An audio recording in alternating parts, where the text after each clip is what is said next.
이 쥐새끼 같은 녀석들이! 저희가 통역할 수 있어요. 12살 쌍둥이의 목소리가 5성급 호텔 로비에 울려 퍼졌습니다. 손에는 구두통, 옷에는 구두약 얼룩. 하지만 그 입에서 나온 건 완벽한 프랑스어였어요. 다들 비켜요. 할아버지가 돌아가신다고요. 경호원 뭐해? 빨리 끌어내! 손대지 마라! 백조원대 계약을 하러 온 앙리 회장의 목소리는 단호했습니다.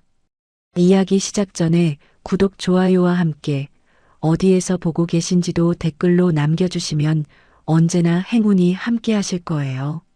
12월의 서울, 세원호텔 정문 앞은 두 개의 세계로 나뉘어 있었습니다. 회전문 안쪽, 대리석 바닥이 반짝이는 로비에는 따뜻한 난방이 가득했어요. 샹들리에에서 쏟아지는 금빛 조명 아래 수억 원대 모피 코트를 걸친 사람들이 우아하게 걸어 다녔죠.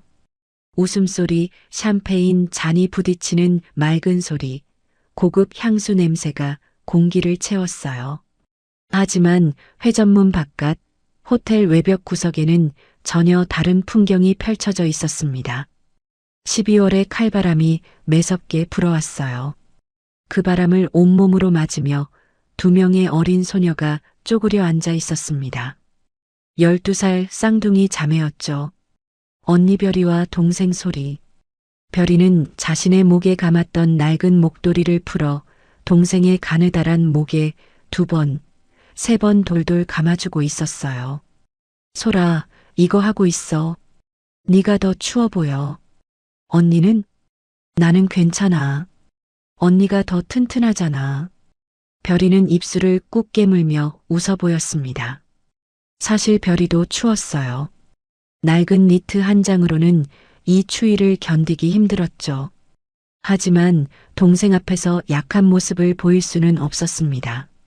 언니, 오늘 찜질방 갈 수 있을까? 당연하지.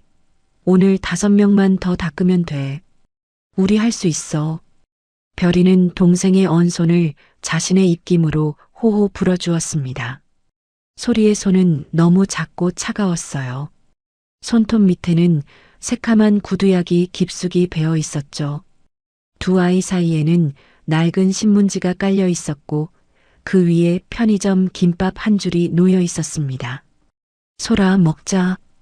별이가 김밥을 반으로 쪼갰어요. 정확히 반은 아니었습니다. 살짝 큰 쪽을 동생에게 밀어줬죠. 언니 거 더 작은데? 아니야, 똑같아. 빨리 먹어. 식으면 맛없어. 두 아이는 김밥을 한 입 한 입 천천히 씹었습니다. 마지막 한 조각까지 아껴 먹는 모습이 애처로웠어요. 별이는 김밥 꼬다리를 동생 쪽으로 슬쩍 밀었고 소리는 그걸 다시 언니에게 밀었습니다. 결국 별이가 웃으며 그걸 둘로 쪼개 나눠 먹었죠. 소리가 언니 옆에 바싹 붙어 앉으며 말했어요. 언니, 나 오늘 꿈 꿨어. 엄마가 나왔어. 정말? 엄마가 뭐래? 잘하고 있다고. 조금만 참으래. 별이는 더 이상 말을 잇지 못했습니다. 눈시울이 뜨거워졌지만 눈물은 참았어요. 언니는 울면 안 됐으니까요. 그래, 우리 엄마 말 잘 들어야지. 조금만 더 참자. 그때였습니다. 호텔 정문 쪽에서 리무진 한 대가 미끄러지듯 멈춰 섰어요. 운전기사가 황급히 내려 뒷문을 열었고 검은색 정장을 입은 남자가 천천히 내렸습니다. 강준혁 사장, 세원그룹의 실세이자 민동석 회장의 양아들이나 다름없는 사람이었죠. 그의 발에는 이탈리아 장인이 손수 만든 수제 구두가 반짝이고 있었어요. 햇빛을 받아 윤이 흐르는 그 구두는 한눈에 봐도 수백만 원은 좋게 넘어 보였습니다. 소리가 그 구두를 보고 넋을 잃었어요. 와, 구두 진짜 멋지다. 소리는 무심코 일어서서 강 사장 쪽으로 다가갔습니다. 그저 예쁜 구두가 신기했던 거예요. 구두를 닦는 아이에게 그 구두는 마치 보석처럼 보였죠. 아저씨, 구두 정말 멋져요. 소리에 작은 손이 구두 쪽으로 뻗어졌습니다. 그 순간이었어요. 어딜 만져, 때묻게. 강준혁의 차가운 목소리가 공기를 갈랐습니다. 그리고 그의 발이 아이의 손을 툭 걷어찼어요. 아야. 소리가 비명을 지르며 뒤로 넘어졌습니다. 작은 몸이 차가운 바닥에 그대로 쓰러졌죠. 구두약이 묻은 손바닥이 콘크리트 바닥에 찍혔어요. 소라. 별이가 비명을 지르며 달려왔습니다. 동생을 부축해 일으키며 별이의 눈에는 분노가 타올랐어요. 입술을 꽉 깨물고 떨리는 목소리로 외쳤죠. 왜 우리 동생을 발로 차요? 사과하세요. 강준혁은 아이를 내려다보며 코웃음을 쳤습니다. 그의 눈빛에는 경멸만이 가득했어요. 사과? 너희 같은 것들이 감히 내 구두에 손 대려고 해? 썩 꺼져. 그는 보안 요원들에게 손짓을 했습니다. 당장 이 쥐새끼들 안 치우고 뭐해? 호텔 이미지 다 망치게 해. 보안 요원 2명이 달려왔어요. 아이들의 어깨를 거칠게 붙잡았죠. 이리 와. 여기서 장사하지 말랬지. 나요. 우리 아무것도 안 했어요. 별이가 발버둥을 쳤지만 소용없었습니다. 보안 요원이 아이들의 구두통을 발로 걷어찼어요. 구두통이 바닥에 쏟아지며 구두약, 솔, 헝겊 조각들이 사방으로 흩어졌습니다. 안 돼. 그거 우리 거예요. 소리가 울먹이며 소리쳤지만 아무도 듣지 않았어요. 강준혁은 이미 호텔 안으로 걸어 들어가고 있었죠. 그의 반짝이는 구두 뒤꿈치가 회전문 너머로 사라졌습니다. 바로 그때였어요. 호텔 정문 쪽에서 웅성거림이 들려왔습니다. 리미에르 그룹 회장님이십니다. 예정보다 30분이나 일찍 오셨어.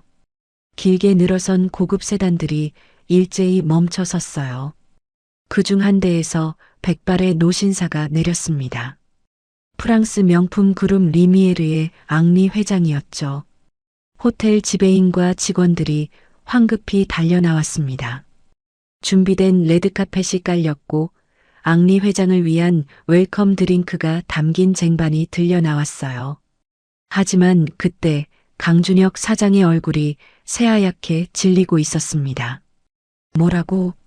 통역사가 병원에 입원했다고? 비서가 떨리는 목소리로 보고했어요. 예, 사장님. 수석 통역사가 급성 맹장염으로 응급실에 실려갔습니다. 지금 당장 대체 통역이 필요합니다. 이런 미친. 강준혁은 이마에 식은땀을 흘렸습니다. 100조 원대 계약이 걸린 자리인데 통역사가 없다니. 이건 재앙이었어요. 그리고 그 재앙은 곧 현실이 되었습니다. 앙리 회장이 로비로 들어서자마자 웰컴 드링크의 향긋한 냄새가 코를 찔렀어요. 헤이즐넛과 아몬드가 들어간 고급 음료였죠.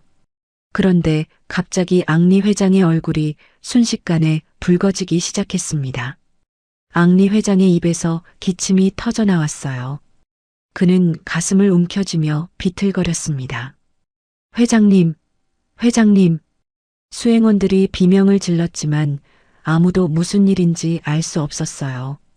앙리 회장은 프랑스어로 다급하게 외쳤습니다. 숨이 안 쉬어져. 가방. 하지만 로비에 있던 사람들은 아무도 알아듣지 못했어요. 회장님, 왜 저러셔? 화가 나신 건가? 통역사 빨리. 사람들이 우왕좌왕했습니다. 앙리 회장의 얼굴은 점점 더 붉어졌고 호흡은 가빠졌어요. 그는 곧 무릎을 꿇으며 바닥에 쓰러졌습니다. 회장님. 로비가 아수라장이 되었습니다. 바로 그때였어요. 보안 요원에게 뒷덜미를 잡혀 끌려가던 별이의 귀에 그 외침이 들렸습니다. 숨을 쉴 수 없어. 별이의 눈이 번쩍 떴어요.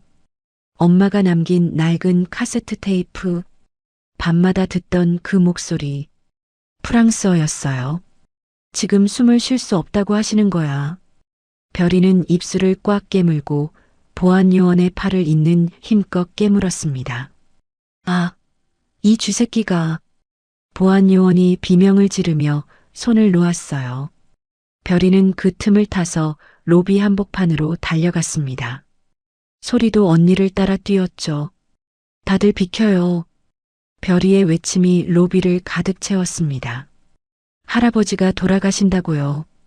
샹들리의 불빛 아래 구두약 묻은 손을 한 작은 소녀가 백조원대 귀빈을 향해 달려가고 있었습니다. 그 순간 로비의 모든 시선이 아이에게 쏠렸어요. 시간이 멈춘 듯 했습니다. 구두약이 묻은 작은 손, 얼굴에 묻은 때, 백조원대 계약이 오가는 이 화려한 로비에 가장 어울리지 않는 존재가 달려왔어요. 사람들은 멈칫했습니다. 누군가는 비명을 질렀고 누군가는 아이를 막으려 손을 뻗었죠.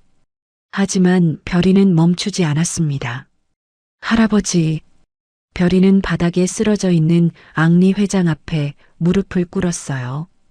가까이서 본 회장의 얼굴은 끔찍했습니다. 입술이 파랗게 질려 있었고 숨소리는 쌕쌕거렸죠. 아니, 저 애가 지금 뭐 하는 거야? 누가 저 거지애 좀 잡아. 사람들이 웅성거렸습니다. 강준혁 사장이 성큼성큼 달려왔어요. 그의 얼굴은 분노로 일그러져 있었습니다. 이 쥐새끼 같은 것이. 강 사장의 손이 번쩍 올라갔어요. 별이의 뺨을 향해 내려오는 손바닥. 하지만 별이는 피했습니다. 입술을 꽉 깨물고 몸을 숙이며 회장에게 더 가까이 다가갔죠. 그리고 입을 열었어요. 할아버지, 땅콩 드셨어요? 약 어디 있어요? 순간 로비에 정적이 흘렀습니다. 지금 뭐라고 한 거죠? 사람들의 얼굴에 믿을 수 없다는 표정이 번졌어요. 강 사장도 손을 허공에 멈춘 채 굳어버렸습니다. 저 꼬질꼬질한 아이의 입에서 완벽한 프랑스어가 흘러나왔던 거예요. 발음도 억양도 모두 원어민 수준이었습니다. 앙리 회장의 흐려진 눈에 희미하게 빛이 들어왔어요. 떨리는 입술로 대답했습니다. 가방 안에. 알았어요. 제가 찾아드릴게요. 별이가 다급하게 주변을 둘러봤어요. 회장의 가방은 수행원이 들고 있었죠. 하지만 수행원은 멍하니 서 있기만 했습니다. 소라, 가방. 별이의 외침에 동생 소리가 뛰어왔어요. 아이는 바닥에 쏟아진 구두통 조각들을 밟으며 넘어질 뻔했지만 간신히 중심을 잡았습니다. 소리는 수행원에게 달려가 가방을 낚아챘어요. 죄송해요. 급해요. 작은 손으로 가방 지퍼를 확 열었습니다. 안에는 온갖 서류와 물건들이 가득했어요. 지갑, 수첩, 만년필, 명함. 소리의 손이 빠르게 움직였습니다. 엄마를 떠올렸어요. 병원에 갈 돈도 없어서 집에서 약만 먹으며 버티던 엄마. 밤마다 숨을 헐떡이며 기침하던 엄마. 소리는 엄마의 가방에서 약을 찾아드리는 일에 너무나 익숙했죠. 빨간 케이스.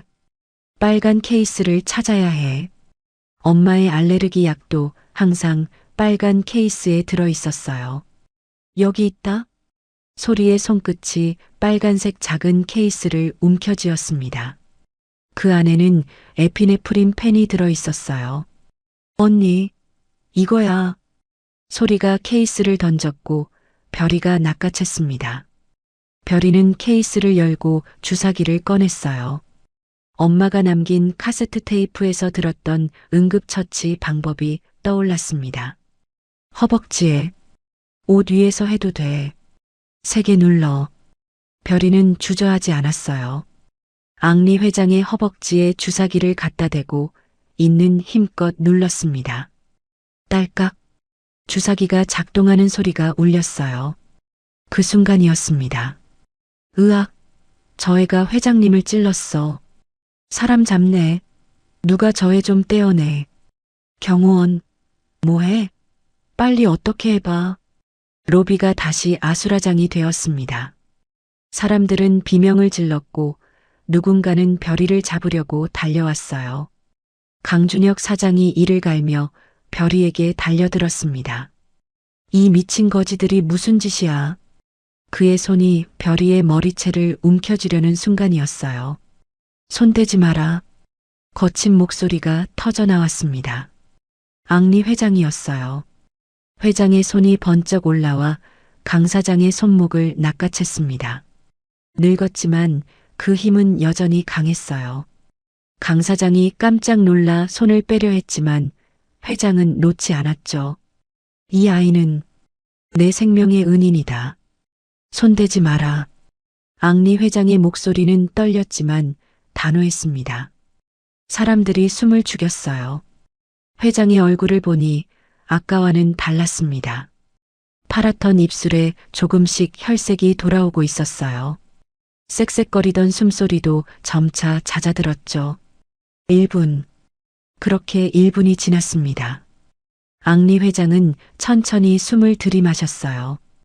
호흡이 안정되기 시작했습니다.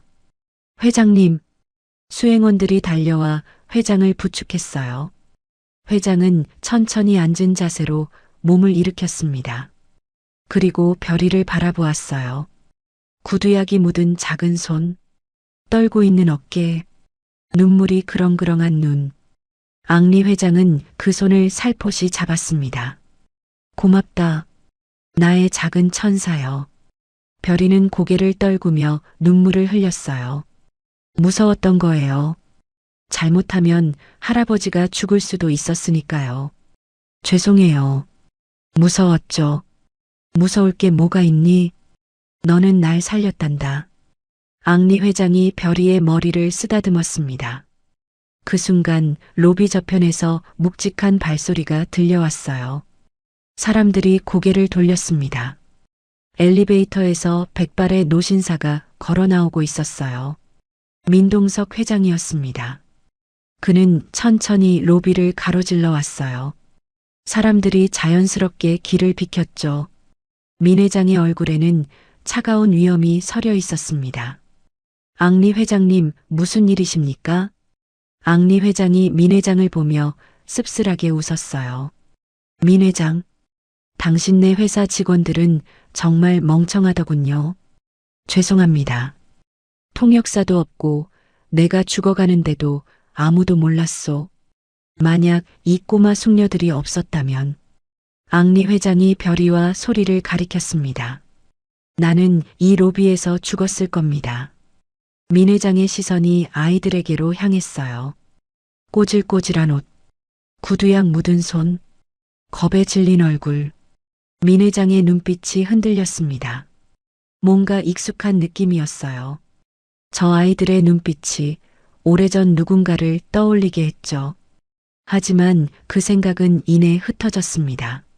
민 회장은 앙리 회장에게 다가갔습니다. 앙리 회장님, 의료진을 바로 부르겠습니다. 아니, 괜찮아요. 이 아이 덕분에 살았으니 이제 숨도 편하고. 앙리 회장이 손을 저으며 일어서려 했어요. 수행원들이 황급히 부축했죠. 일단 회의실로 모시겠습니다. 편히 쉬시면서 주치의 확인을 받으셔야 합니다. 알겠네. 하지만 민 회장. 앙리 회장이 민 회장의 팔을 잡았어요. 저 아이들 절대 함부로 대하지 마시오. 저 아이들은 천사요. 네, 명심하겠습니다. 민 회장은 고개를 숙여 예를 갖췄습니다. 수행원들이 앙리 회장을 모시고 엘리베이터로 향했어요. 로비에는 다시 정적이 흘렀습니다. 민 회장은 강준혁 사장을 돌아보았어요. 강 사장은 이미 식은땀을 뻘뻘 흘리고 있었죠. 통역사 관리 하나 제대로 못해서 아이들 손을 빌려. 회장님, 그게 심할 썼어. 당장. 민 회장의 차가운 목소리에 강 사장은 고개를 푹 숙였습니다. 분노가 치밀어 올랐지만 참을 수밖에 없었어요. 민 회장은 아이들에게 다가갔습니다. 그리고 천천히 무릎을 꿇고 앉았어요. 아가, 별이와 소리는 겁에 질려 뒷걸음질 쳤습니다. 너무 무서웠어요. 이렇게 큰 어른들 앞에 서본 적이 없었거든요. 무서워하지 마렴. 나는 너희에게 고맙다고 인사하러 온 거란다. 민 회장의 목소리는 부드러웠어요. 이름이 뭐니? 저는 이별이에요. 얘는 제 동생 이소리고요. 별이 소리. 민 회장이 그 이름을 되뇌었습니다. 별과 솔. 참 예쁜 이름이네요. 너희 덕분에 소중한 손님을 구했구나. 원하는 게 있으면 뭐든지 말해보렴. 할아버지가 다 들어줄게. 사람들이 숨을 죽였어요. 세원그룹 회장이 직접 소원을 들어주겠다고 했습니다. 어떤 보상이 나올까요? 돈, 집, 학비.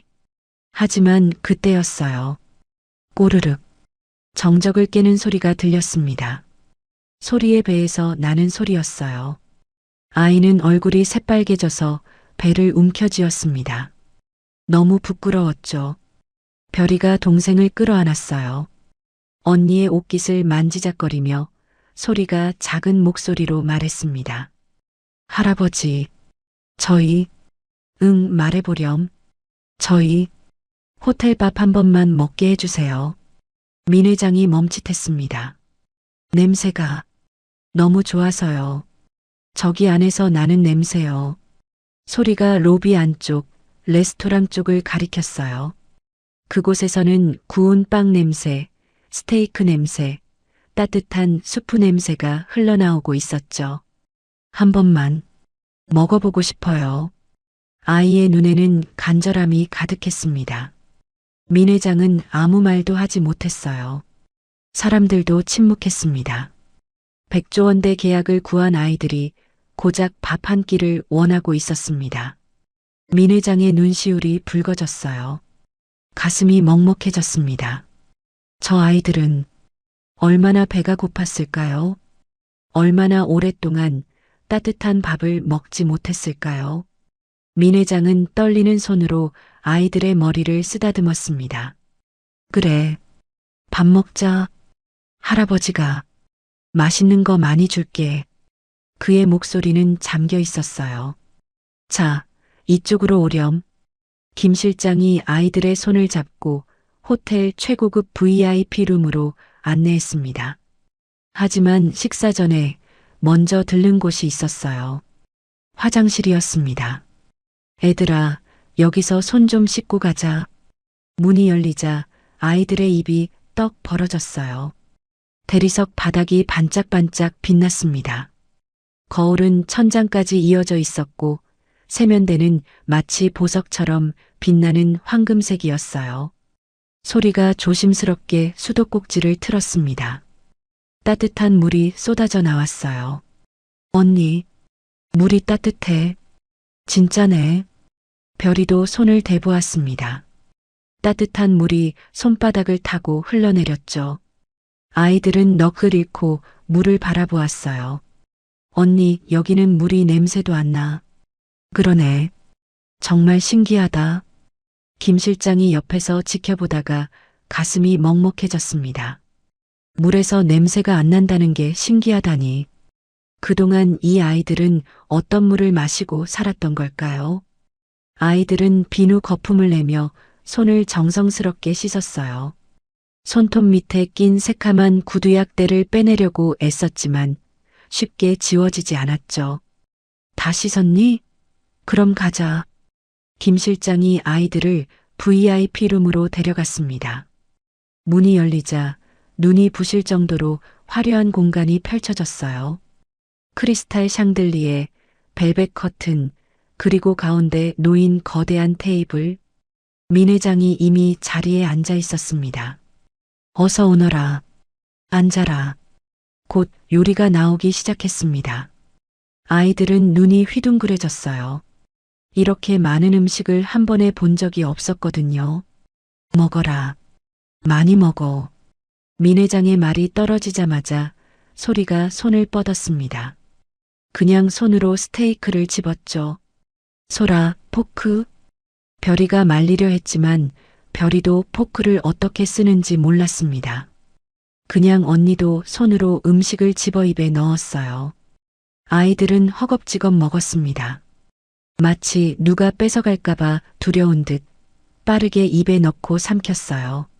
민 회장은 그 모습을 보며 가슴이 아려왔습니다. 천천히 먹어라. 체한다. 아무도 안 뺏어 먹어. 하지만 아이들은 멈추지 않았어요. 그때 소리의 손이 미끄러졌습니다. 스테이크 한 조각이 바닥에 떨어졌어요.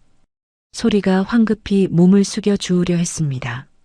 하지만 옆에 서 있던 강준혁 사장이 혀를 찼어요. 쯧쯧. 근본 없는 것들. 작은 소리였지만 민 회장의 귀에 들렸습니다. 민 회장이 강 사장을 돌아봤어요. 지금 뭐라 했나? 아닙니다, 회장님. 나도 어릴 땐 손으로 먹었네. 포크질은 나중에 배워도 되는 거야. 민 회장은 직접 포크를 들어 스테이크를 잘라주었습니다. 그리고 소리 앞에 놓아주었죠. 자, 이렇게 먹으면 돼. 천천히. 소리가 고개를 들었어요. 눈에는 눈물이 그렁그렁했습니다. 고마워요. 할아버지. 민 회장은 물잔을 들어 물을 마시려다가 멈칫했습니다. 별이의 손이 보였거든요. 물잔을 든 작은 손. 그 손톱 밑에는 새카만 구두약대가 깊숙이 박혀 있었어요.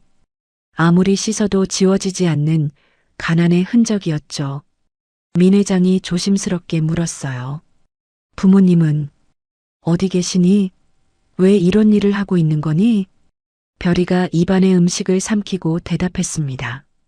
엄마는 작년에 하늘나라 갔어요. 아유, 그랬구나. 아빠는? 우리도 몰라요. 본 적이 없어요. 갈 곳은 있니? 집세 밀려서 쫓겨났어요. 요즘은 찜질방이나 지하철역에서 자요. 아이들은 너무나 담담하게 말했습니다. 민 회장의 눈시울이 붉어졌습니다.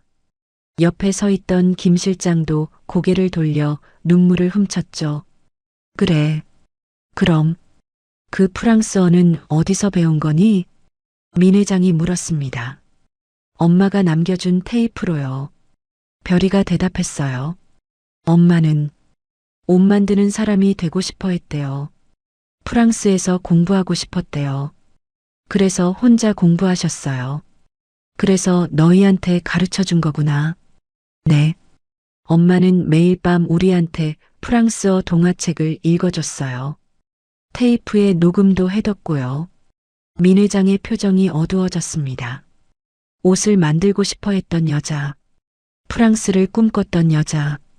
왠지 오래전 누군가가 떠올랐어요. 하지만 그 기억은 희미했습니다. 식사가 끝나갈 무렵이었어요. 소리가 가방을 뒤적거리기 시작했습니다. 언니, 스케치북 어디 갔지? 왜? 그거 왜 찾아? 할아버지한테 그림 그려드리고 싶어서. 소리는 낡은 스케치북을 꺼냈어요. 표지는 너덜너덜했고 모서리는 다 헤어져 있었죠. 할아버지, 이거 엄마가 아끼던 스케치북인데요. 소리가 스케치북을 펼쳤습니다.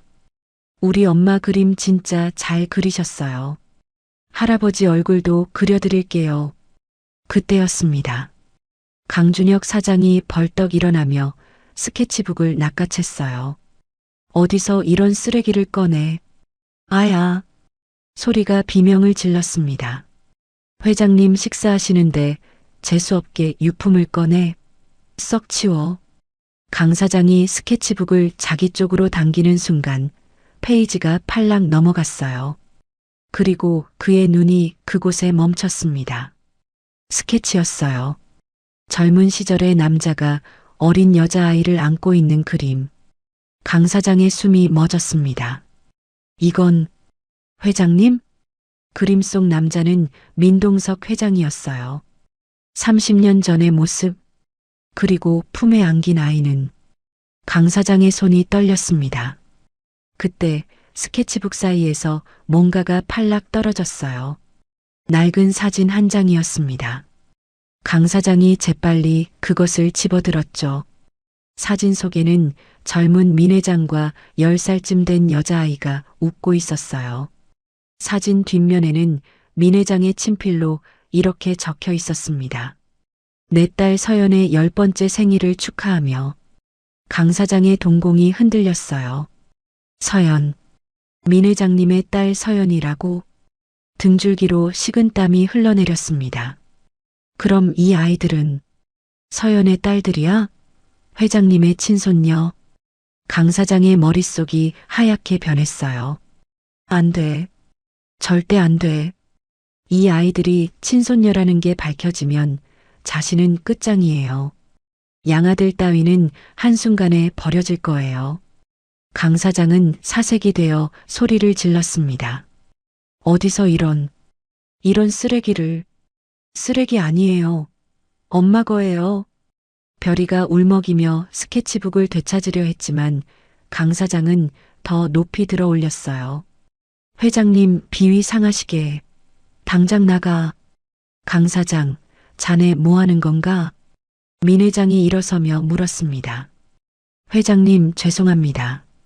아이들이 너무 버릇이 없어서. 스케치북이 뭐가 잘못됐다고 그러나? 위생이 불결합니다. 병균이 있을 수도 있고요. 강 사장은 스케치북을 가슴팍에 꽉 껴안았어요. 절대 보여줄 수 없었습니다. 회장님은 피곤하십니다. 제가 아이들 알아서 챙겨보내겠습니다. 하지만 괜찮습니다. 제가 알아서 하겠습니다. 강 사장은 아이들의 어깨를 거칠게 붙잡고 방 밖으로 끌고 나갔어요. 아저씨, 스케치북 돌려줘요. 엄마 거라고요. 아이들이 울며 매달렸지만 강 사장은 무시했습니다. 민 회장은 그 모습을 보며 미간을 찌푸렸어요. 강 사장, 저 친구 왜 저리 흥분하나? 뭔가 이상했습니다. 너무 과한 반응이었어요. 하지만 민 회장은 고개를 저었습니다. 강 사장을 믿었거든요. 20년 넘게 함께 일한 양아들이었으니까요. 오늘은 피곤하니 가서 쉬어야겠군. 민 회장은 방을 나갔습니다. 복도에는 강준혁 사장만 남았어요. 그는 아이들이 앉았던 의자를 노려보았습니다. 옆에 있던 비서가 다가왔습니다. 사장님, 이 의자들 싹 다 소독해. 강 사장이 차갑게 말했습니다. 아니, 그냥 버려. 거지들이 앉았던 거 누가 써? 비서는 아무 말도 하지 못했어요. 강 사장은 스케치북을 꽉 움켜쥐고 복도를 걸어갔습니다. 그의 뒷모습에는 차가운 기운이 감돌았어요. 강준혁 사장은 자신의 집무실로 뛰어들어갔습니다. 그리고 급하게 문을 잠갔어요. 그는 손에 쥔 스케치북을 책상 위에 던졌죠. 심장이 미친 듯이 뛰었습니다. 손이 떨렸어요. 강 사장은 스케치북을 펼쳤습니다. 첫 장, 양복을 입은 남자의 스케치였어요. 세밀하게 그려진 깃, 단추, 주머니. 그 옆에는 작은 원단 조각이 붙어 있었죠. 이건 이탈리아산 최고급 울. 강 사장이 원단을 만졌습니다. 30년도 더 된 천인데 아직도 감촉이 남아 있었어요. 두 번째 장을 넘겼습니다. 또 다른 양복 디자인. 그 아래에는 서연의 글씨가 적혀 있었어요. 아빠, 이 옷 입은 모습 한 번만 보고 싶어요. 보고 싶어요. 정말 보고 싶어요. 세 번째, 네 번째, 다섯 번째. 모든 페이지가 똑같았습니다. 민 회장을 향한 그리움. 아빠를 부르는 외침이었습니다. 아이들이 할아버지를 보고 싶어 해요. 아빠, 제발 답장 좀 주세요. 벌써 10번째 편지예요. 강 사장의 얼굴이 창백해졌습니다. 그는 주마등처럼 과거가 스쳐 지나갔어요. 5년 전 사설탐정이 가져온 서연의 주소지. 강 사장은 그 서류를 불태웠었죠. 그리고 회장님께는 딸을 찾을 수 없었습니다라고 거짓 보고를 했어요. 3년 전 우편함에 도착한 서연의 편지. 강 사장은 그것을 아무도 몰래 치워버렸습니다. 회장님 책상에 올라가기 전에요. 그리고 1년 전 서연의 사망 진단서. 강 사장은 그것을 금고 깊숙이 숨겼었죠. 모두 자신이 한 짓이었습니다. 모든 기억을 떠올리던 강 사장은 거친 숨을 몰아쉬었어요. 거울 속 자신의 얼굴을 보았습니다. 내가 이 자리에 오르려고 얼마나 개처럼 일했는데. 그는 주먹으로 책상을 쾅 내리쳤어요. 굴러들어온 구두닦이들이 다 뺏어가게 둘 순 없어. 강 사장은 스케치북을 다시 펼쳤습니다. 아빠 보고 싶어요라고 쓰인 페이지를 찾아냈어요. 그리고 주머니에서 라이터를 꺼냈죠. 찰칵 불꽃이 일어났습니다. 강 사장은 종이 가장자리에 불을 댔어요. 서연의 글씨가 서서서 타들어가기 시작했습니다. 웃기고 있네. 제 발로 떠나놓고 이제 와서 뭐라고? 그는 비릿하게 웃었어요. 종이가 다 타기 전에 강 사장은 불을 껐습니다. 그리고 스케치북을 펼쳐 갈기갈기 찍기 시작했어요. 양복 그림이 찢어졌습니다. 서연의 글씨가 조각났어요. 원단 샘플이 바닥에 떨어졌죠. 강 사장은 찢어진 종이들을 쓰레기통에 구겨 넣었습니다. 깊숙이, 아주 깊숙이. 이제 증거는 없어. 하지만 안심할 수 없었어요. 강 사장은 내선 전화를 들었습니다. 보안실장, 지금 당장 올라와. 잠시 후 보안실장이 들어왔어요. 강 사장의 신복이었죠. 사장님 부르셨습니까? 오늘 오후 로비 CCTV 다 지워. 네. 아까 그 거지 애들 나온 부분 전부 삭제해. 백업까지 다. 하지만 사장님 그건 시키는 대로 해. 강 사장이 소리를 질렀어요. 보안실장은 고개를 숙였습니다. 알겠습니다. 그리고 이 보고서에 서명해. 강 사장은 미리 작성해둔 서류를 내밀었어요. 보안실장이 읽어봤습니다. 얼굴이 굳었죠. 호텔 VIP 룸에서 은식기 절도 사건 발생. 용의자는 신원불명 여아 2명. 상습 거짓말쟁이로 추정됨. 즉시 퇴거 조치함. 사장님, 이건 뭔가요? 서명만 하면 돼. 나머지는 내가 알아서 한다. 보안실장은 떨리는 손으로 펜을 들었어요. 그리고 서명했습니다. 강 사장은 만족스러운 표정으로 웃었죠. 잘했어. 나중에 보너스 챙겨줄게. 밤이 되었습니다. 호텔 별채, 임시 객실. 별이와 소리는 푹신한 침대에 앉아 있었어요. 난생 처음 자보는 침대였죠. 언니, 여기 진짜 폭신해. 정말 너무 좋다. 하지만 기쁨은 오래가지 않았습니다. 문을 두드리는 소리가 들렸어요. 누구세요? 별이가 조심스럽게 물었습니다. 문이 열렸어요. 강준혁 사장이 들어왔습니다. 아이들은 화들짝 놀라 벌떡 일어났어요. 아저씨? 아저씨, 스케치북 돌려주러 오신 거예요? 소리가 기대에 찬 눈으로 물었습니다. 하지만 강 사장의 얼굴은 차갑기만 했어요. 스케치북? 그런 거 없어. 네. 회장님이 보시고 기분 나쁘셨단다. 불태워버리래. 아니에요. 할아버지는 그런 분 아니에요. 별이가 소리쳤습니다. 그리고 너희 꼴 보기 싫으니까 당장 호텔에서 나가래. 안 나가면 너희들 도둑으로 경찰에 신고한대. 강 사장은 자신의 주머니에서 은수저 하나를 몰래 꺼냈어요. 그리고 재빨리 소리의 가방 안에 은수저를 깊숙이 찔러 넣었습니다. 강 사장의 손은 뱀처럼 빠르고 은밀했어요. 너희들이 한 짓은 곧 드러날 거야. 안 돼요. 우리는 아무것도 훔치지 않았어요. 별이가 강 사장의 바짓가랑이를 잡고 매달렸습니다. 돈은 필요 없어요. 스케치북만 돌려주세요. 그거 없으면 엄마 얼굴 잊어버린다고요. 아이의 목소리는 절박했어요. 눈물이 주르르 흘러내렸죠. 하지만 강 사장은 차갑게 아이를 밀쳤습니다. 이거 나. 별이가 바닥에 넘어졌어요. 작은 몸이 쿵 소리를 내며 부딪혔죠. 언니. 소리가 달려가 언니를 부축했습니다. 울지 마, 소라. 별이는 눈물을 닦으며 일어섰어요. 입술을 꽉 깨물었죠. 소라, 나가자. 경찰 오면 찜질방도 못 가. 하지만 언니, 괜찮아. 우리는 잘못한 거 없어. 아이들은 가방을 챙겨 방을 나왔습니다. 복도에는 호텔 직원들이 줄지어 서 있었어요. 강 사장이 미리 불러 모은 거였죠. 자혁이, 가방 열어봐. 강 사장이 차갑게 말했습니다. 아저씨, 우리는 정말 훔치지 않았어요. 당장 열어. 강 사장이 소리의 가방을 낚아챘어요.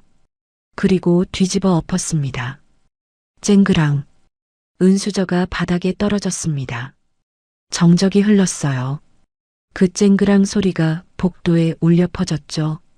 아이들의 가슴에 비수처럼 꽂혔습니다. 이것 봐. 도둑 맞잖아. 강 사장이 소리쳤어요. 직원들이 아이들을 보는 눈빛이 달라졌습니다. 경멸과 혐오감이 섞여 있었어요. 우리는 정말 아니에요. 별이가 울부짖었습니다.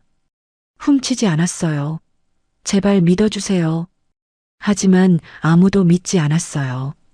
당장 나가. 경찰 부르기 전에. 보안 요원들이 아이들의 팔을 잡았습니다.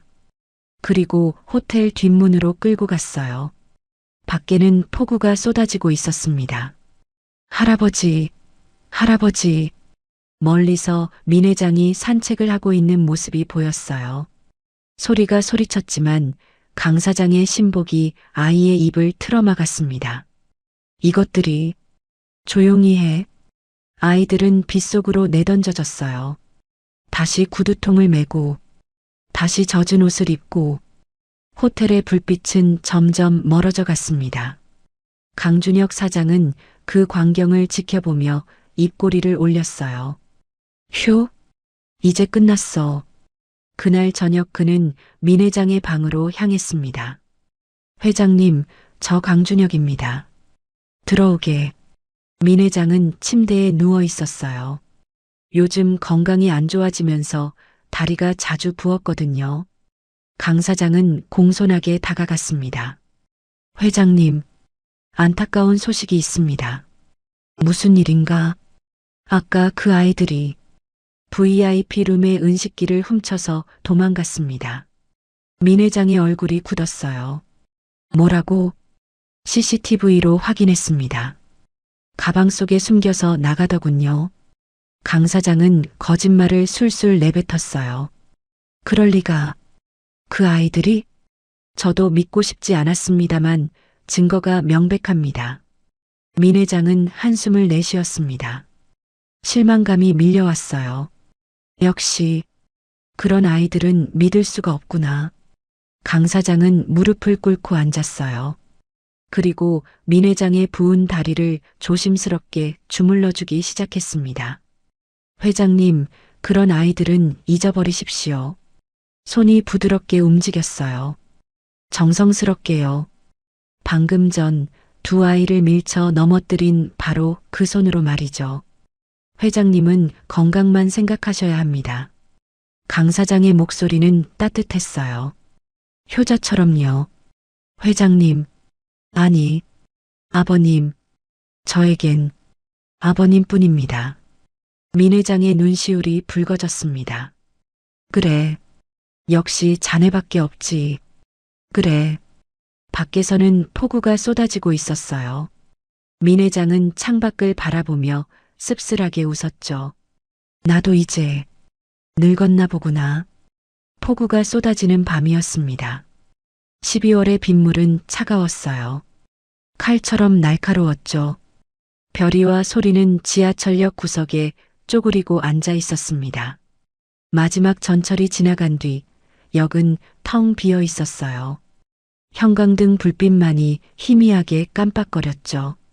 아이들은 버려진 신문지를 주워 바닥에 깔았습니다. 축축하고 눅눅한 신문지였어요. 하지만 그게 전부였죠. 언니, 추워. 소리가 떨리는 목소리로 말했습니다. 조금만 참아. 옷 말리면 나아질 거야.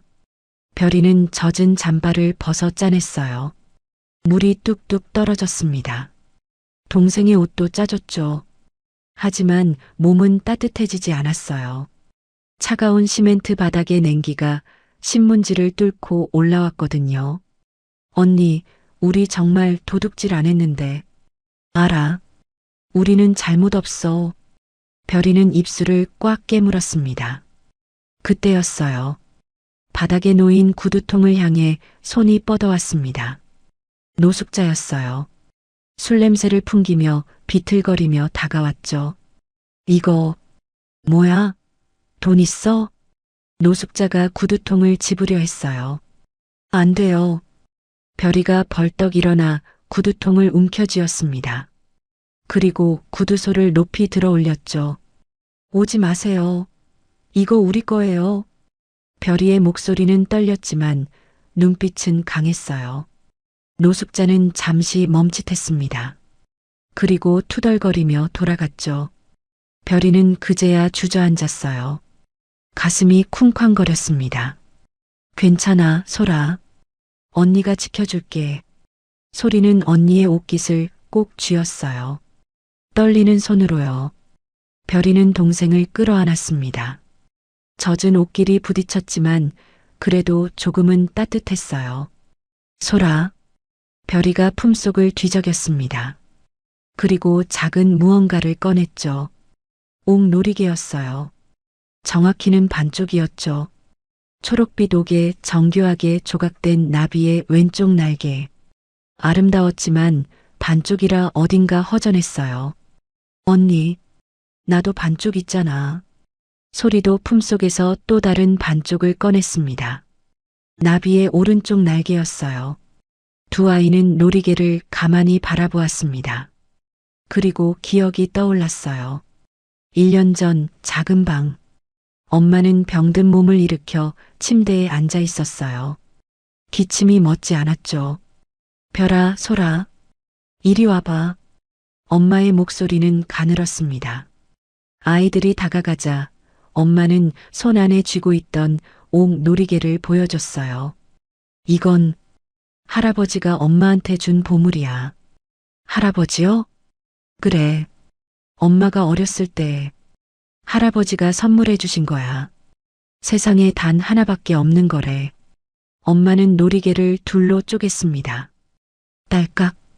완벽하게 나뉘어졌어요. 별아, 넌 이쪽. 소라, 넌 이쪽. 엄마는요? 엄마는 너희가 가지고 있으면 돼. 엄마가 미소 지었어요. 하지만 그 미소는 슬펐습니다. 나중에 너희가 할아버지를 만나게 되면 꼭 이걸 보여드려. 그럼 할아버지가 알아보실 거야. 엄마는 쌍둥이의 머리를 쓰다듬었어요. 약속해. 서로 잃어버리지 말고 꼭 간직해. 네, 엄마. 그게 마지막이었어요. 며칠 후 엄마는 그렇게 떠났습니다. 별이와 소리는 지하철역 바닥에서 놀이개를 가만히 맞춰봤어요. 딸깍. 두 조각이 완벽하게 맞물렸습니다. 쌍나비가 완성되었어요. 날개를 활짝 편 아름다운 나비였죠. 엄마. 소리가 울먹였습니다. 엄마, 너무 추워요. 할아버지 만나게 도와주세요. 별이도 눈물을 흘렸어요. 하지만 소리내어 울지는 않았습니다. 두 아이는 놀이개를 꽉 쥐고 서로에게 바싹 붙었어요. 체온을 나누며 눈을 감았죠. 하지만 잠은 오지 않았습니다. 별이가 문득 눈을 떴어요. 동생의 이마가 뜨거웠거든요. 소라. 별이가 손을 대봤습니다. 펄펄 끓었어요. 고열이었죠. 언니. 아파. 참아, 소라. 내가 약 사올게. 별이는 구두통을 뒤졌습니다. 꼬깃꼬깃한 지폐 몇 장, 동전 몇 개, 전부 합쳐도 얼마 안 됐어요. 괜찮아. 충분할 거야. 별이는 동생을 신문지 위에 눕히고 역 밖으로 뛰쳐나갔습니다. 빗속을 뚫고 가장 가까운 편의점까지 달렸어요. 아저씨, 해열제 주세요. 별이가 숨을 헐떡이며 말했습니다. 편의점 알바생이 약을 집어들었어요. 3,000원입니다. 별이는 손에 쥔 돈을 세어봤어요. 2,500원. 500원이 모자랐습니다. 아저씨, 500원만 깎아주시면 안 돼요? 동생이 많이 아파서. 별이의 목소리가 떨렸어요. 알바생은 난처한 얼굴을 했습니다. 그게 규정상 안 되는데. 그때 편의점 구석에 앉아있던 손님 한 명이 일어났어요. 50대쯤 되어 보이는 아저씨였죠. 자, 이거. 아저씨가 500원짜리 동전을 내밀었습니다. 아저씨? 됐어. 그냥 받아. 동생 빨리 약 먹여야지. 고마워요. 아저씨. 별이는 약을 받아들고 다시 빗속으로 뛰어갔습니다. 지하철역으로 돌아왔을 때 소리는 끙끙 앓고 있었어요. 소라, 약 먹어. 별이가 물과 함께 약을 먹였습니다. 그날 밤 소리는 계속 뒤척였어요. 잠을 이루지 못했죠. 언니, 무서워. 괜찮아, 소라. 별이는 자신의 가방 속을 뒤졌어요. 그리고 낡은 카세트 플레이어를 꺼냈습니다. 엄마의 목소리가 녹음된 플레이어였어요. 별이는 떨리는 손으로 재생 버튼을 눌렀습니다. 배터리가 거의 다 되어서 소리가 늘어졌어요. 끊어질 듯 불안정했죠. 하지만 엄마의 목소리가 흘러나왔습니다. 옛날 옛적에 작은 나비가 살았어요. 나비는 꽃밭을 날아다니며 프랑스어 동화였어요. 그리고 마지막 부분. 우리 딸들, 사랑해. 잘 자. 엄마의 목소리는 따뜻했습니다. 소리가 플레이어를 귀에 바싹 댔어요. 별이도 함께 귀를 기울였죠. 엄마. 두 아이는 엄마의 목소리에 안긴 듯 천천히 눈을 감았습니다. 빗소리와 엄마의 목소리가 섞여 들렸어요. 그렇게 잠이 들었습니다. 같은 시각, 대저택, 민동석 회장의 침실, 민 회장은 침대에서 뒤척이고 있었어요. 잠이 오지 않았죠. 눈을 감으면 딸이 보였습니다. 아빠, 서연의 목소리가 들렸어요. 아빠, 나 추워. 문 좀 열어줘. 똑똑똑. 문을 두드리는 소리. 민 회장은 꿈속에서 문을 열려고 했어요. 하지만 손이 닿지 않았죠. 서연아, 서연아. 민 회장이 소리쳤지만 딸의 모습은 점점 멀어져 갔습니다. 아빠, 추워. 빗소리가 더 크게 들렸어요. 창문을 두드리는 소리. 민 회장은 식은땀을 흘리며 깼습니다. 그는 침대에서 일어나 복도를 걸었어요. 그리고 한방 앞에 멈춰 섰습니다. 서연의 방. 30년 전 딸이 집을 나간 그날 이후로 그대로 보존된 방이었어요. 민 회장은 조심스럽게 문을 열었습니다. 책상, 침대, 옷장. 모든 게 그대로였어요. 책상 위에는 딸의 사진이 놓여 있었죠. 10살 서연. 환하게 웃고 있는 얼굴. 민 회장은 사진을 들어 올렸습니다. 서연아. 그의 목소리는 떨렸어요. 오늘 이상한 아이들을 봤단다. 구두 닦는 쌍둥이였어. 그 아이들이 자꾸 너를 떠올리게 하더구나. 민 회장은 사진을 가슴에 안았어요. 왜일까? 왜 자꾸 네가 보이는 걸까? 창밖에서는 빗소리가 더욱 거세게 울렸습니다. 민 회장은 창문을 바라봤어요. 어딘가에서 누군가 자신을 부르는 것 같았습니다. 하지만 그게 누군지는 알 수 없었죠. 미안하다. 서연아. 민 회장은 괴로운 표정으로 방을 나왔습니다. 비 오는 밤, 서로 다른 공간에서 할아버지는 딸을 그리워했고 손녀들은 엄마를 그리워했습니다. 그들은 아직 몰랐어요. 서로가 이렇게 가까이 있다는 것을요. 다음 날 아침, 호텔 사장실 문이 조용히 열렸습니다. 청소부가 카트를 끌고 들어왔어요. 강 사장은 외부 미팅으로 자리를 비운 상태였죠. 오늘도 바쁘시겠네. 청소부는 책상을 정돈하고 쓰레기통을 비우려 했어요. 그런데 손이 멈췄습니다. 쓰레기통 안에 찢어진 종이들이 구겨져 있었거든요. 어머, 이게 뭐야? 청소부는 종이 조각 하나를 집어들었어요. 양복을 입은 남자의 스케치였습니다. 섬세한 선, 정교한 비율. 손으로 직접 그린 그림이었죠. 그림이 참 곱네. 청소부는 다른 조각들도 주워 모았어요. 너무 아까웠거든요. 찢어진 조각들을 책상 귀퉁이에 펼쳐 놓았습니다. 버리기엔 너무 아름다웠으니까요. 그리고 청소를 마치고 나갔어요. 30분 후, 민동석 회장이 복도를 걸어왔습니다. 강 사장실에 결제 서류를 놓고 왔다고 했지. 민 회장은 강 사장실 문을 열었어요. 민 회장은 책상으로 다가갔습니다. 서류를 찾기 위해서였죠. 그런데 눈이 멈췄습니다. 책상 귀퉁이에 펼쳐진 찢어진 종이들. 이건 뭐야? 민 회장은 무심코 그중 한 장을 집어들었어요. 양복 디자인이었습니다. 하지만 그건 단순한 그림이 아니었어요. 그림 옆에 작은 원단 조각이 붙어 있었거든요. 민 회장의 손이 떨렸습니다. 그 원단을 만졌어요. 손끝으로 천의 결을 느꼈죠. 이건 이탈리아산 캐시미어 울. 30년 전이 떠올랐습니다. 밀라노의 작은 원단 가게. 햇살이 비치던 오후. 10살 서연이 원단을 만지며 좋아하던 모습. 아빠, 이 천 정말 부드러워요. 나중에 이걸로 아빠 옷 만들어 드릴게요. 민 회장은 그날 딸을 위해 그 원단을 한 롤 통째로 사줬었어요. 서연이가 좋아하는 거니까. 하지만 딸은 그 원단으로 옷을 만들지 못했습니다. 20살이 되던 해 가난한 남자와 사랑에 빠져 집을 나갔으니까요. 민 회장의 시선이 그림 아래로 내려갔어요.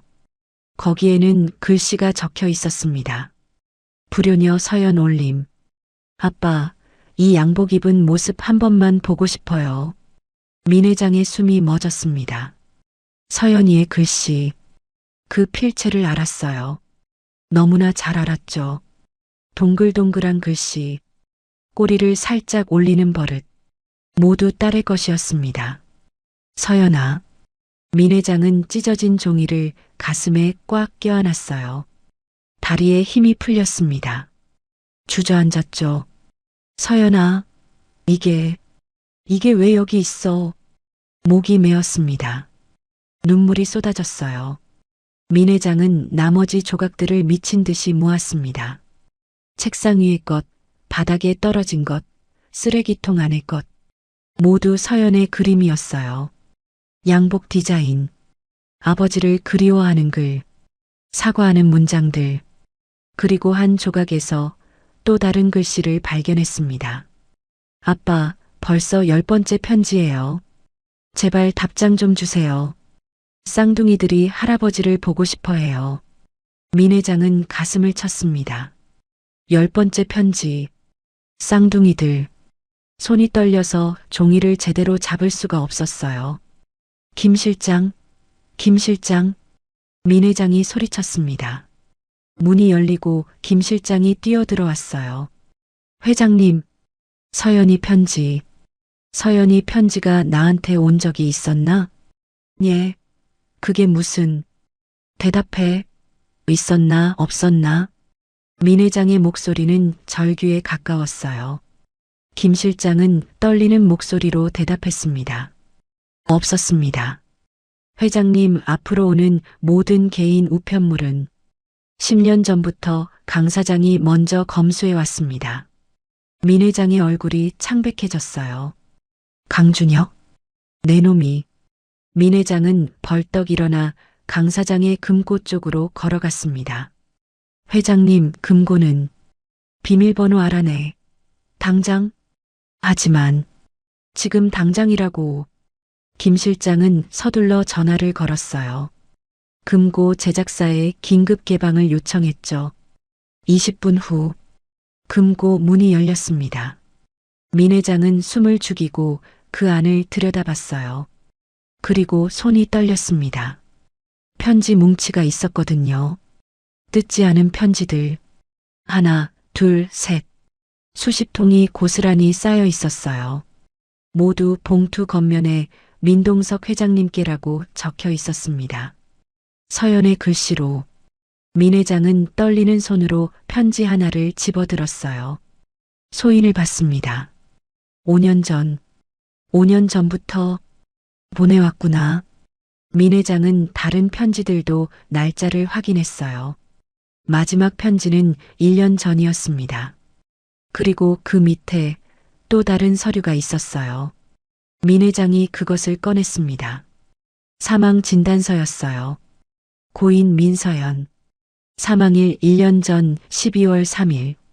사인은 폐렴으로 인한 합병증. 민 회장의 눈에서 핏물이 나올 것 같았어요. 서연이가 1년 전에 죽었다니. 그는 바닥에 무릎을 꿇었습니다. 내 놈이 내 눈과 귀를 가리고. 민 회장은 편지를 가슴에 안고 울부짖었어요.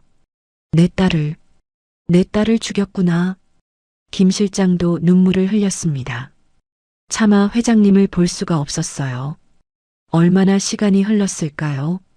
민 회장은 천천히 눈물을 닦았습니다. 그리고 일어섰어요. 얼굴에는 더 이상 슬픔이 없었습니다.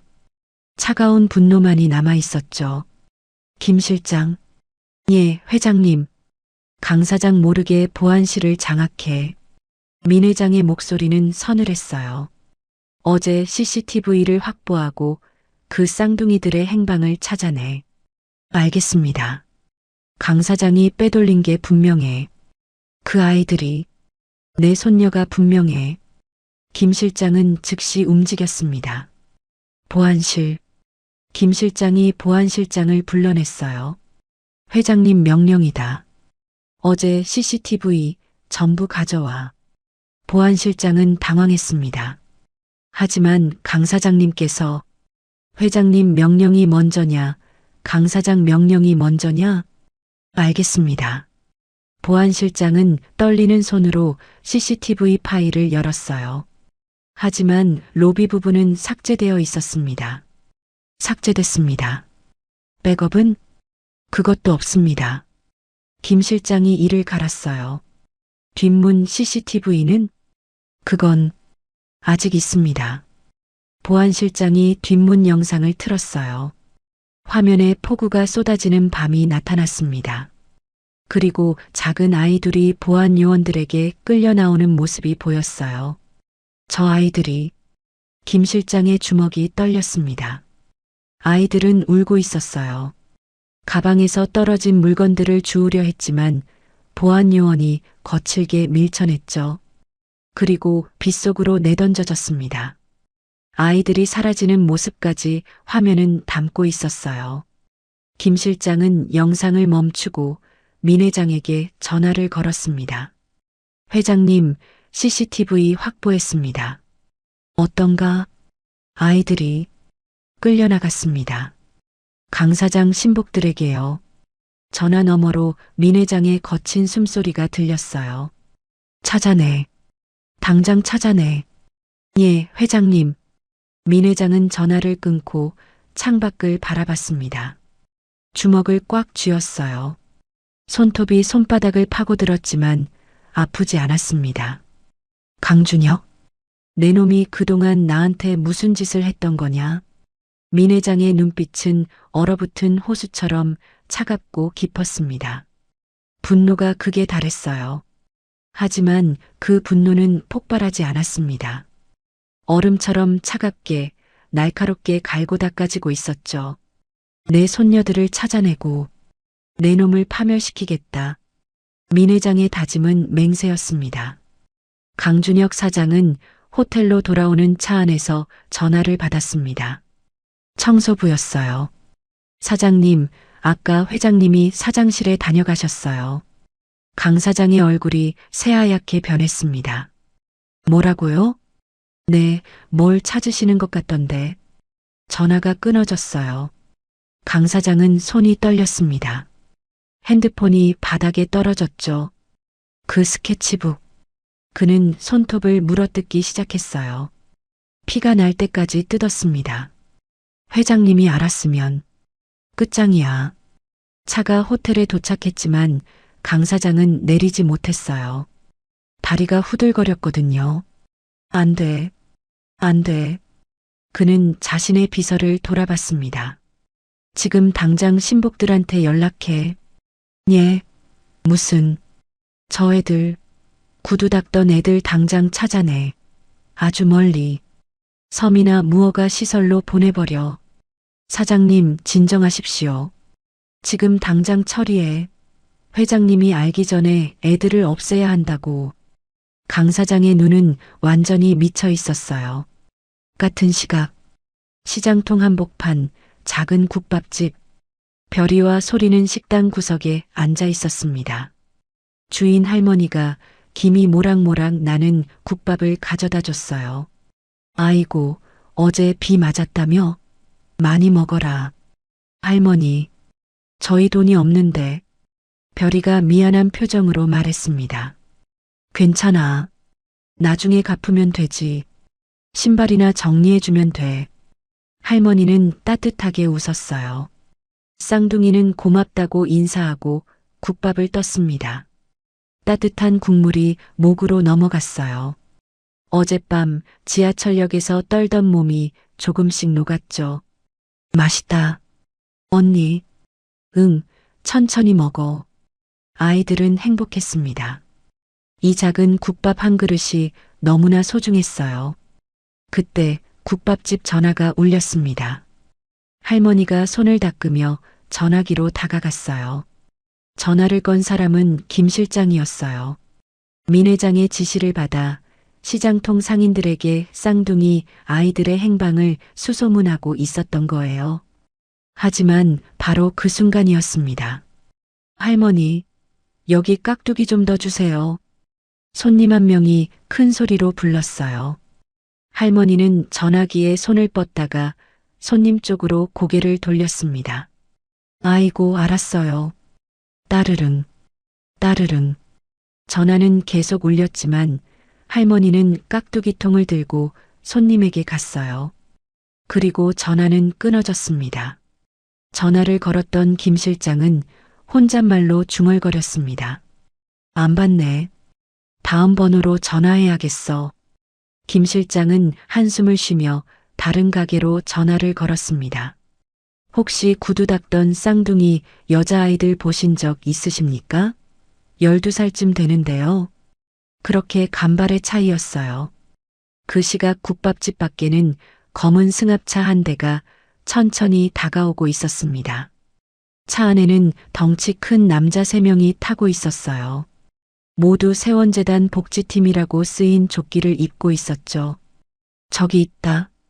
구두통 메고 있는 애들. 확실해? 사진이랑 똑같잖아. 가자. 남자들이 차에서 내렸습니다. 그리고 국밥집으로 들어갔어요. 아이들은 국밥을 먹느라 정신이 없었습니다. 별이, 소리 맞니? 갑작스러운 목소리에 아이들이 고개를 들었어요. 조끼를 입은 남자들이 웃고 있었습니다. 하지만 그 웃음은 어딘가 차가웠어요. 누구세요? 별이가 입술을 깨물며 물었습니다. 우리 세원재단 복지팀이야. 민동석 회장님이 보내셨어. 할아버지가요? 소리에 눈이 반짝였어요. 응. 어제 오해가 있었잖아. 회장님이 미안하시대. 그래서 너희를 기숙학교에 보내주라고 하셨어. 정말요? 그럼 따뜻한 밥도 먹고 침대에서도 자고 공부도 할 수 있어. 소리는 눈을 빛냈습니다. 침대, 따뜻한 밥. 하지만 별이는 뭔가 이상했어요. 할아버지가 직접 오신 게 아니잖아요. 별이가 뒷걸음질 쳤습니다. 남자는 여전히 웃고 있었어요. 회장님은 바쁘셔. 그래서 우리한테 부탁하신 거야. 그리고 강 사장님도 어제 일로 혼나고 마음 바꾸셨대. 언니 정말인 것 같은데. 소리가 언니의 옷깃을 잡았어요. 언니 나 침대에서 자고 싶어. 소리의 목소리는 간절했습니다. 별이는 고민했어요. 정말 할아버지가 보낸 사람들일까요? 하지만 뭔가 느낌이 이상했습니다. 잠깐만요. 저희 화장실 좀 다녀올게요. 별이가 소리의 손목을 꽉 잡았어요. 화장실? 나중에 차 타고 가서. 지금 급해요. 별이는 소리를 끌고 뒷문 쪽으로 뛰었습니다. 저 애들 잡아. 남자들이 소리치며 뒤쫓았어요. 국밥집 뒷문이 열렸습니다. 시장 골목이 펼쳐졌어요. 소라, 빨리 뛰어. 언니. 쌍둥이는 필사적으로 달렸습니다.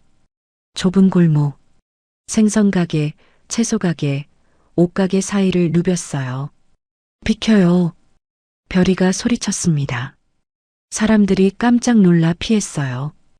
뒤에서 남자들의 발소리가 점점 가까워졌습니다. 잡아. 놓치지 마. 별이의 심장이 터질 것 같았어요. 숨이 턱끝까지 차올랐죠. 소리는 이미 다리에 힘이 풀렸습니다. 언니, 더 못 뛰겠어. 조금만 더. 하지만 골목은 막다른 길이었어요. 앞에는 벽, 뒤에는 남자들. 이제 끝이야. 남자들이 다가왔습니다. 별이는 소리를 감싸 안았어요. 소리 건드리지 마. 남자 중 하나가 별이의 팔을 붙잡았습니다. 가만히 있어. 안 다치게 해줄게. 싫어요. 나요. 별이가 발버둥 쳤지만 남자의 힘은 너무 셌어요. 다른 남자가 소리의 입을 막았습니다. 소리가 소리도 못 내고 끌려갔어요. 시장 골목을 빠져나와 검은 승합차 앞. 차 문이 열렸습니다. 빨리 타. 남자들이 아이들을 차 안으로 밀어 넣었어요. 별이가 저항하며 구두통을 떨어뜨렸습니다. 구두통이 바닥에 쿵 하고 떨어지며 안에 있던 물건들이 쏟아졌어요. 구두약, 솔, 헝겊, 그리고 작은 명함 한 장이 떨어졌습니다. 앙리 회장이 별이에게 건넸던 금방 명함이었습니다. 진흙탕 바닥에 떨어져 빗물에 젖어 있었어요. 언니, 소라. 차 문이 쿵 하고 닫혔습니다. 문이 잠겼어요. 운전석의 남자가 시동을 걸었습니다. 출발한다. 차가 천천히 움직이기 시작했어요. 그때였습니다. 시장 골목 구석, 붕어빵 가게 아저씨가 그 광경을 보고 있었어요. 아니, 저건 납치 아닌가? 아저씨는 주머니에서 펜과 종이를 꺼냈습니다. 차량 번호를 적으려 했죠. 하지만 남자 하나가 아저씨에게 다가왔어요. 뭐 하는 거야? 아니, 그냥. 남자의 눈빛이 위협적으로 변했습니다. 아무것도 못 봤지? 네. 아무것도 못 봤다고. 당신 딸도 저렇게 되고 싶어? 남자가 아저씨의 멱살을 잡았어요. 아니요. 그럼 입 닥치고 있어. 남자가 아저씨를 밀쳤습니다. 아저씨는 그대로 주저앉았어요. 펜이 바닥에 떨어져 굴러갔습니다. 남자는 차에 올라탔고 차는 빠르게 시장을 빠져나갔어요. 시장통에는 정적만 남았습니다. 바닥에는 구두통이 뒹굴고 있었어요. 구두약이 흘러내려 진흙탕과 섞였습니다. 그리고 그 옆에 앙리 회장의 금방 명함이 반쯤 진흙에 묻힌 채 놓여 있었어요. 하지만 아무도 그걸 주워가지 않았습니다. 사람들은 그냥 지나쳤어요. 붕어빵 아저씨는 떨리는 손으로 가게 안으로 들어갔습니다. 국밥집 할머니는 뒷정리를 하며 중얼거렸어요. 별이, 소리는 어디 갔을까? 신발 정리도 안 하고 아무도 몰랐습니다. 아이들이 납치당했다는 것을. 차는 이미 멀리 사라졌고 시장통은 다시 평범한 일상으로 돌아갔어요. 하늘에서는 빗방울이 떨어지기 시작했습니다. 구두통 위로, 명함 위로, 진흙탕 위로. 비는 모든 것을 씻어내듯 쏟아졌습니다.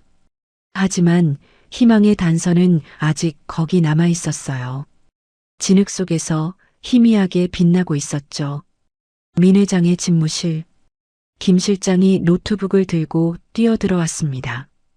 회장님, 찾았습니다. 어디에? 민 회장이 벌떡 일어났어요.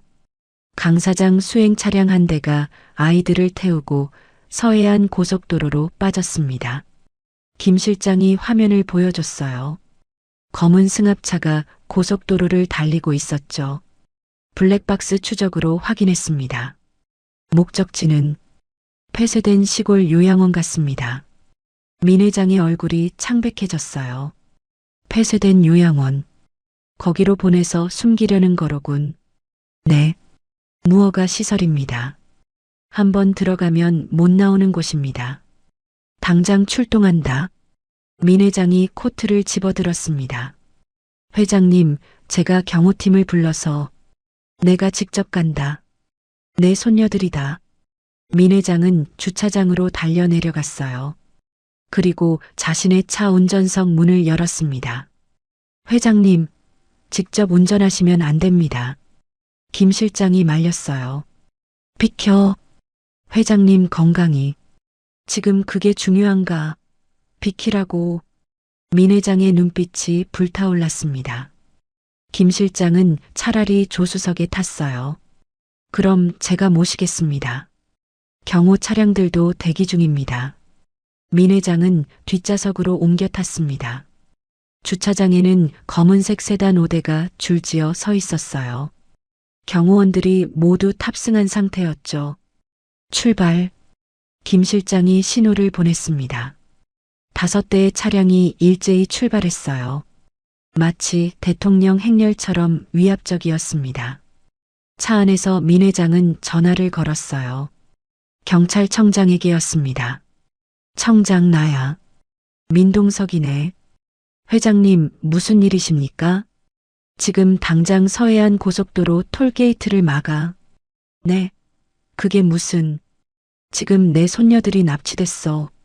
검은 승합차 한 대가 지금 그쪽으로 가고 있다.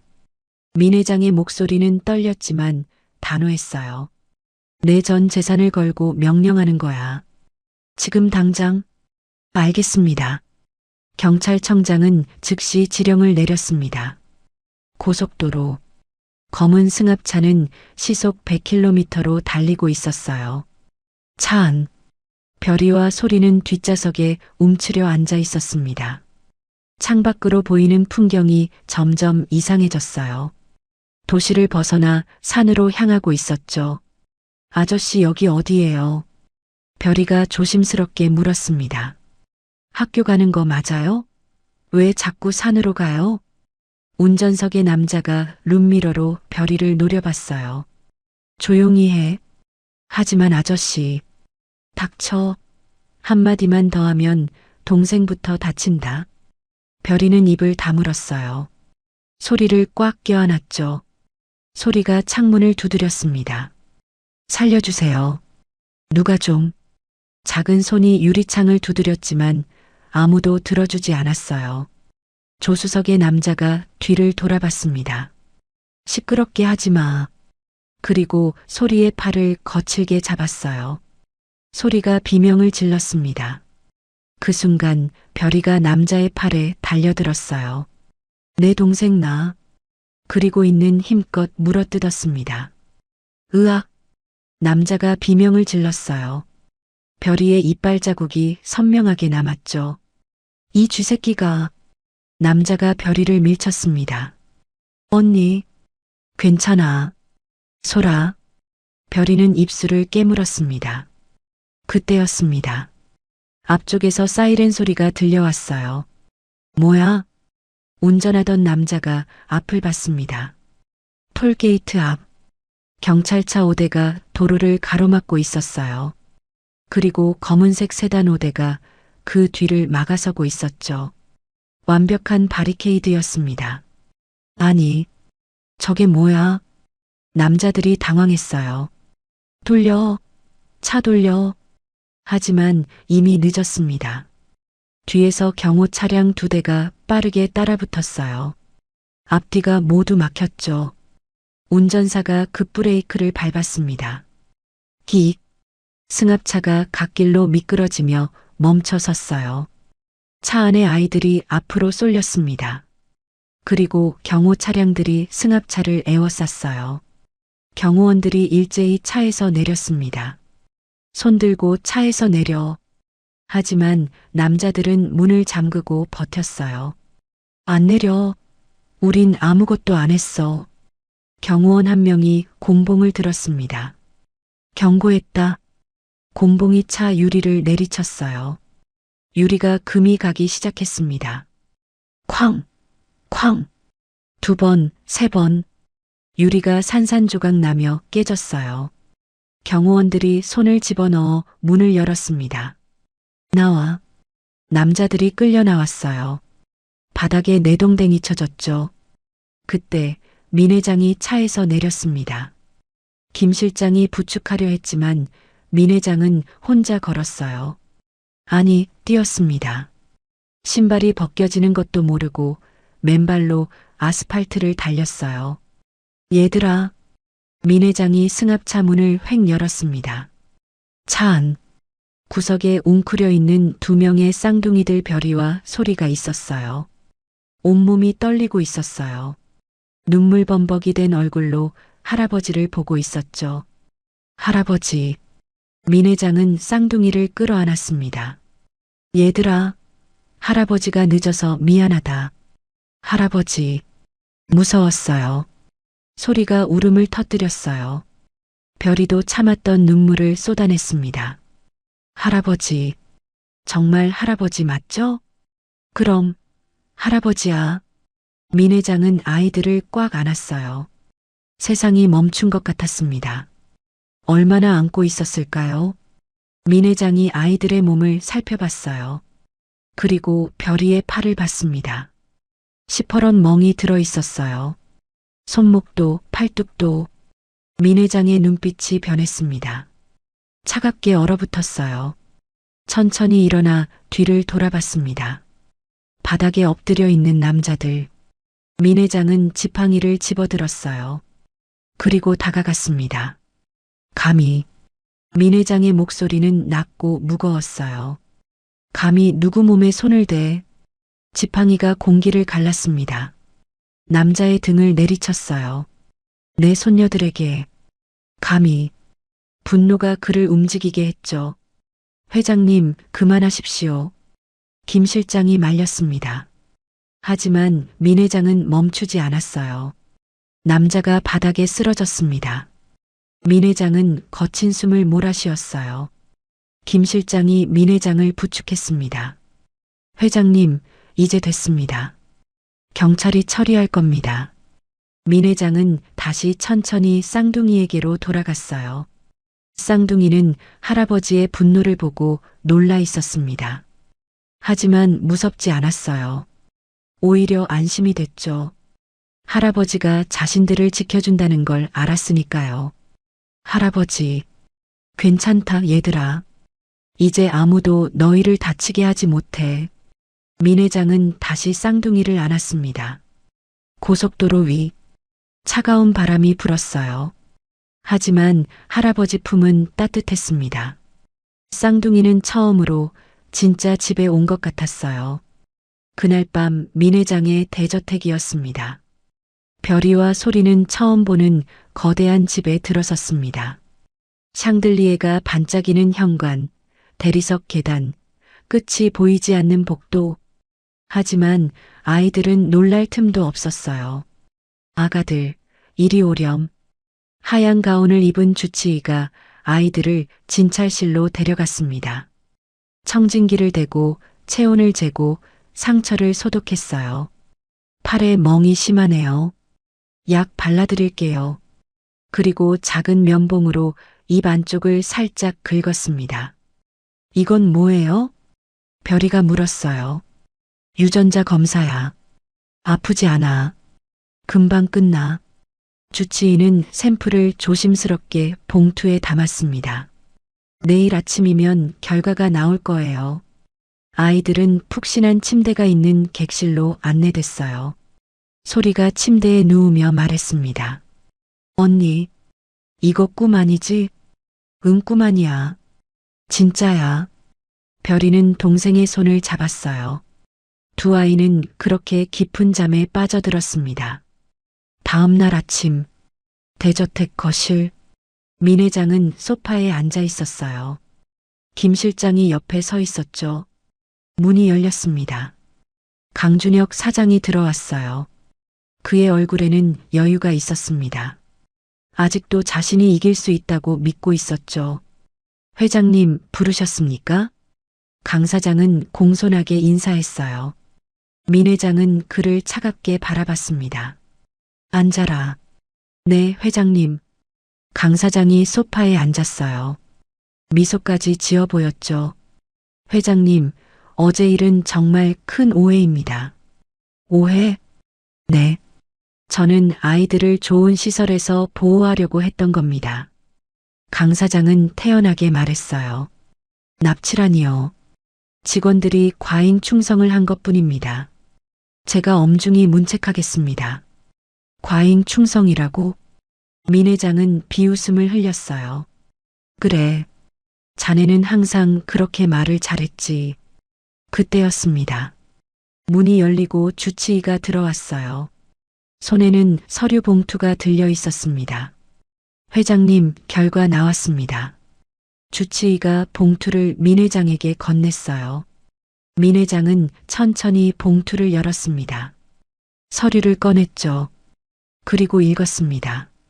유전자 검사 결과, 민동석, 이별, 이솔, 조부, 손녀관계 일치율 99.99%. 민 회장의 손이 떨렸어요. 그리고 강 사장을 바라봤습니다. 민 회장은 서류를 강 사장의 얼굴에 뿌렸습니다. 종이가 허공을 가르며 날아갔어요.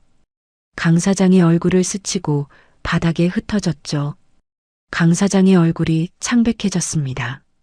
이건 내 친손녀들이야. 과학이 증명한 거지. 아닙니다. 이건 조작입니다. 강 사장이 벌떡 일어나며 소리쳤어요. 이 거지들이 회장님 칫솔이라도 훔쳐서 조작한 겁니다. 칫솔? 칫솔을 훔쳐서 유전자 검사를 조작해? 민 회장이 코웃음을 쳤습니다. 자네 드라마 너무 많이 봤나? 회장님, 닥쳐. 민 회장의 목소리는 차갑고 낮았어요. 아직 끝나지 않았어. 민 회장은 아이들을 불렀습니다. 별아, 소라, 이리 오렴.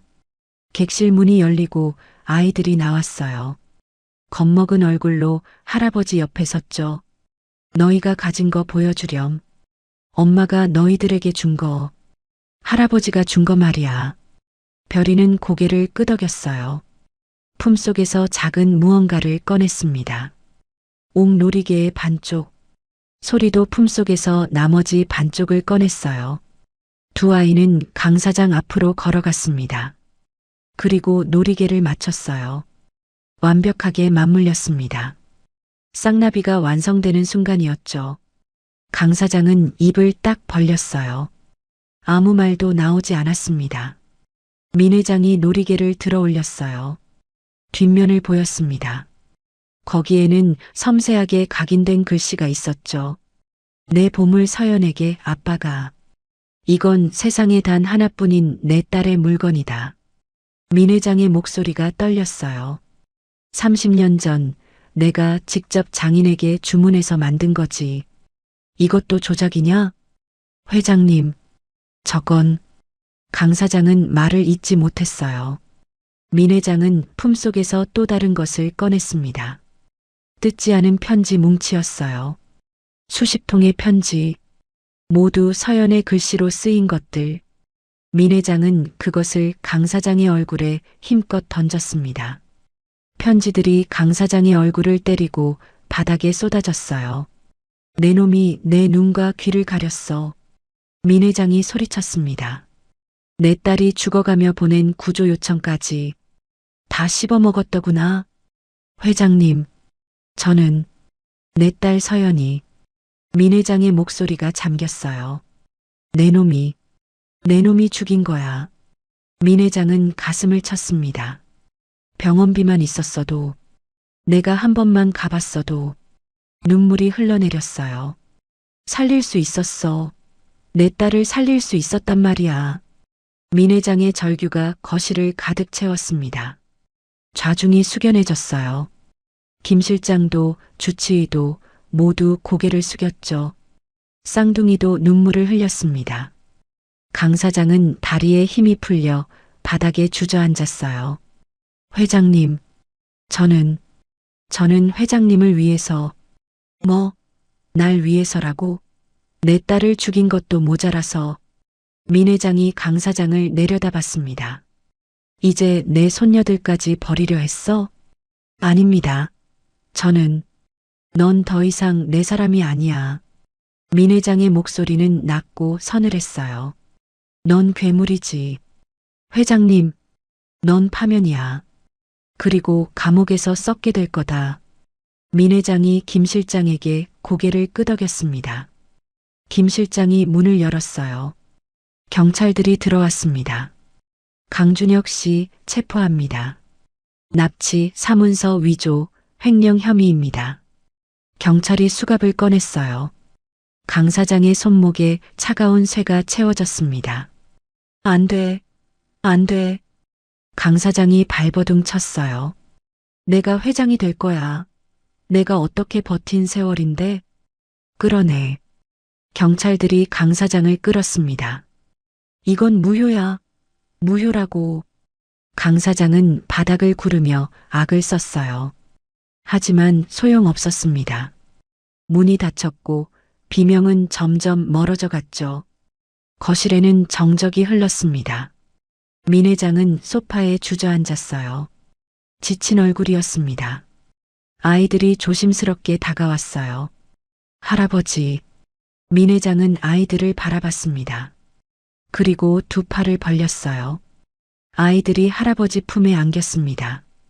이제 끝났단다. 민 회장이 아이들의 머리를 쓰다듬었어요.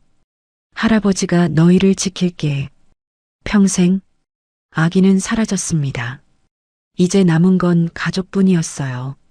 TV 화면 속 앵커의 목소리가 또렷하게 들려왔습니다. 세원그룹 강준혁 전 사장에게 징역 20년이 선고됐습니다. 재판부는 납치, 횡령, 사문서, 위조 등 13개 혐의를 모두 인정하며 중형을 선고했는데요. 화면에는 수갑을 찬 채 고개를 숙이고 법정을 나가는 강 사장의 모습이 나왔어요. 민 회장은 리모컨으로 TV를 껐습니다. 이제 끝났군. 김 실장이 고개를 끄덕였어요. 정의가 승리했습니다, 회장님. 정의라. 늦었지만. 민 회장은 창밖을 바라봤습니다. 며칠 후 햇살이 눈부신 아침이었습니다. 별이와 소리는 푹신한 침대에서 눈을 떴어요. 실크 이불, 따뜻한 햇살, 새들의 지저귐 소리가 들려왔어요. 소리가 언니를 돌아봤습니다. 언니, 우리 안 쫓겨나는 거지? 그래, 이제 안 쫓겨나. 진짜? 그래, 진짜야. 그때 문이 톡톡 두드려졌어요. 아가들, 일어났니? 민 회장의 목소리였습니다. 문이 열리고 민 회장이 들어왔어요. 손에는 따뜻한 우유 2잔이 들려 있었죠. 할아버지, 아이들이 벌떡 일어났습니다. 잘 잤니? 오늘도 좋은 하루 보내렴. 민 회장이 우유를 건네며 웃었어요. 평생 여기서 살 거야. 여긴 너희 집이란다.